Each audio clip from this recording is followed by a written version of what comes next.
State Income Group, Ademasu Tedesi, President of the Trade and Development Bank, Constantine De Greve, Managing Director of Axis Investment Partners, Sanjeev Gupta, Executive Director of Financial Service African Finance Corporation, Mr. Harif Menante, Board Member, Financial Service Commission, Mauritius, Francis Hubert, CEO Economic Development Board, Mauritius, Mr. Vishal Durham, Head of Markets for Barclays Bank, Mauritius, Excellencies, members of the diplomatic corps present here, representative of the media, of course, captains of industry, distinguished guests, all delegates, and all protocols duly observed.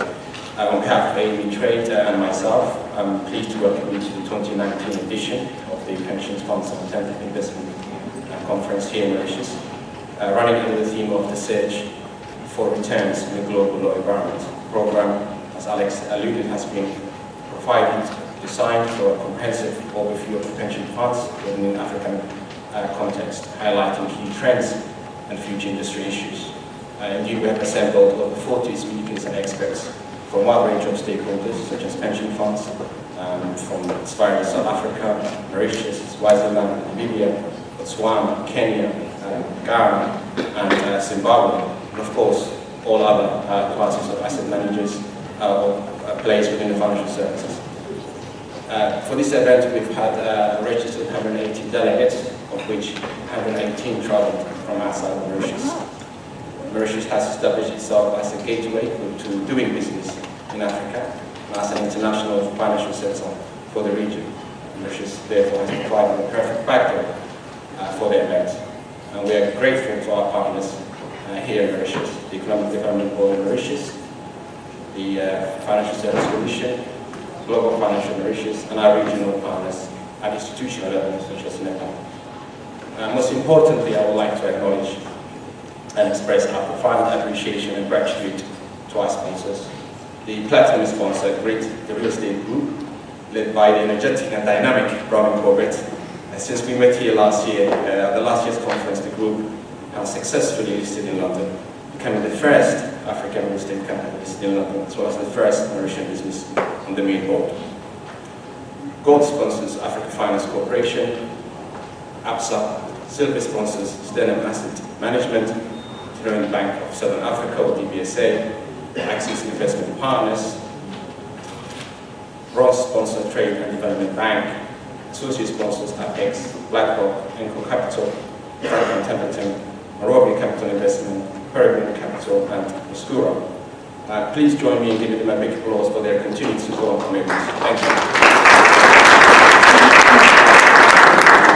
And if you are here for the first time, or perhaps a media observant, and not quite sure what the whole fuss is all about, I'll just give you a very key objectives of what it is that we're trying to achieve here, which is to provide a platform to interact and engage with pension funds as well as regulators across the continent, to share experiences and discuss trends, to provide a business development platform that we can also benchmark amongst industry peers.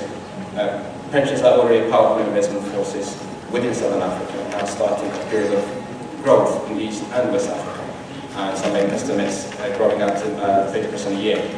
Now, considering the global picture in advanced economies and rising liabilities and low interest rates, which has now resulted in a widening gap between the assets and the liabilities, indeed Africa represents a great opportunity.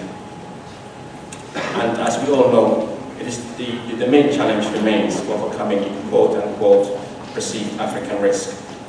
And I'm very glad that like-minded industry professionals and experts present here continue to educate and overcome such challenges. On a conservative estimate, the pension funds in 6 largest sub-Saharan African country markets grow to over 600 billion, or estimates to go to over 600 billion by 2020 and close to 7 trillion by 2050. However, the growth of African pension funds has not been well charted or analysed, and we hope that this event will also go some way in bridging this gap. We hope with your commitment, the outcomes of the subsequent events will continue to bring together institutional investors, asset managers, private equity players, hedge fund players, and other stakeholders to drive this conversation and engagement forward while identifying the challenges and opportunities across the continent. As always, the event will feature numerous social networking events that include lunches, cocktails, hosted breakfast, gala dinners, as well as pre-arranged one-to-one meetings all designed to create an environment conducive to business development. To you, I speakers, delegates, members of the press, I thank you for travelling from far and near to be here in Mauritius with us. Not only a beautiful tourism destination, but also an ideal investment destination.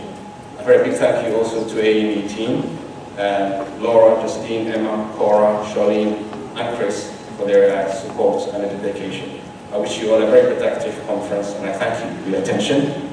And on that note, I want to swiftly move on to the panel, or the quick remarks that will be made by the following speakers. So first I'll call on Brown and Corbett and the rest of the colleagues that will be introduce our next colleague here, Adama Sotodesi, who also was with us last year, to also say a few remarks. Moderator, I hope I can do it from here. Don't need to move it. Good morning, everybody. Very much a pleasure to be back. It was a very good gathering last year, and I'm looking forward to the engagement today. Just maybe a quick word about TTB for those of you who don't know much about us. We are a specialist multilateral financial institution. We cover around 22 economies in the Eastern African region, as you can see on our logo. What makes us a little bit distinct in our industry is we do a lot of trade as well as the more classical development finance investments in the area of corporates, infrastructure, and industry. So we do short-term, medium-term, long-term, and from time to time a little bit of quasi-equity. So under one roof, we actually present a very nice mix of products and services, which is one of the sources of our comparative advantage. Maybe I should just follow in on the points of our moderator. We also have a significant number of pension funds in our shareholding, which is why we're here and we take an active interest in these kinds of conferences. Because, of course, we take a very specific approach to providing some solutions to institutional investors acquiring exposure to diversified assets in our region. And I'll come back to that and say a few words. I think for us, as a specialized financial institution, we also grapple with some of the issues that many pension funds grapple with, the diversification of assets. Clearly, one, diversification both in terms of cross-border investments, but also across asset classes. We have a specific experience in that regard, and we try to position ourselves as a vehicle to provide that diversified exposure within one shop, so to speak. Of course, the nature of a specialized FI like us is that we have to invest in the real economy, one of the key themes in the conference today. The question is, how does one do that profitably and sustainably? We all know that the real economy presents a lot of opportunities, but it's not very easy to get into deals in an efficient way, especially in our region. Of course, we all know that there's a lot of structural issues in the industry, and I think we're here to reflect on that. We know the reality around capital markets, we know the issues around liquidity, limited sizes in terms of deals, but also our markets. And of course, the problem of information and due diligence in our environment. And so I think partnerships and sharing information in forums like this can help a lot in terms of helping us to get our heads around opportunities and pipelines. Just a very quick set of thoughts from PIAfrica on the environment in which we all operate. We know that we are a growth region, there's a lot of opportunities, but there's also a huge demand from stakeholders to promote job creation and to start impacting infrastructure in a little bit more of a focused way. We know that the ticket sizes, the gaps are massive. We were always reminded that for us to unlock sustainable growth and improve the overall environment in which we all invest in, we have to get involved in the real sector. And so there's countless statistics that come out from time to time on infrastructure, on industry, on agribusiness. The numbers are always huge. The question is really, how are we coming together as an industry or allied entities to help push that agenda? The truth, of course, is many of us here are institutional actors. We operate more at the micro level. We're not regulators, we're not policymakers. But the one thing that's very clear to us as TDB is partnerships and collaboration is king. And partnerships and collaboration are have to be at the macro level. You can actually work across all different levels in a smart way. We've also found a very practical and innovative way of enabling our own institution to be a vehicle for pension funds. And that's again why we're here today. We like to share the story of how many pension funds come into KIMI and invest over the years to earn a very healthy return, including regular dividend yield of 3 to 4%. It's been a good story. Of course, reforms are necessary to do this. We had to reform in order to create space for that type of investor body to come into our shareholding. But I think this is also a commitment that's been demonstrated by our stakeholders to actually open up institutional spaces for non-traditional investors. And so I think for us, we look forward to continued engagements with alternative investors. We try to unlock the investment flow of the real economy, and to do that on a sort of risk-adjusted basis, a mitigated basis, where you have certain bells and whistles that come with specific vehicles that allow pension funds to get their heads around the heightened risk that sometimes exists in the B rating or less than B rated economies in which we all work in.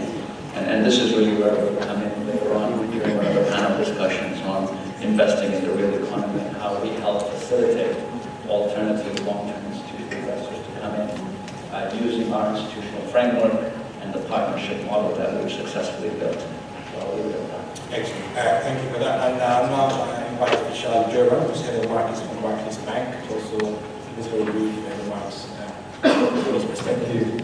Thank you. Ladies and gentlemen, welcome on the outside. I would like to welcome you to this conference, the Pension and Investment Africa Conference. Some of you may be very familiar with the APSA name, but some of the other members who are from other different countries, APSA is quite new. So please allow me to say a few words on the group, and I'll teach you on where we are today. As you may be aware, the APSA group has gone through a major transformation phase of the past 12 to 18 months. Indeed, what was previously known as the Barclays Africa Group Limited has been rebranded as the Africa Group Limited, which is now listed entity on the Johannesburg Stock Exchange, member of the all-share index of 40 market capitalization on the exchange, with a market cap of about $1 billion and a balance sheet nearing $100 billion of assets. The group really focused on Africa, and with our new strategy that was announced last year, the group is now really positioning itself as an independent bank focusing on the continent. In Mauritius alone, we have been operating about 100 years now. Thank you. We have been operating for about 100 years now, and this is a similar story for other countries where we are operating as well. We have been operating for several decades.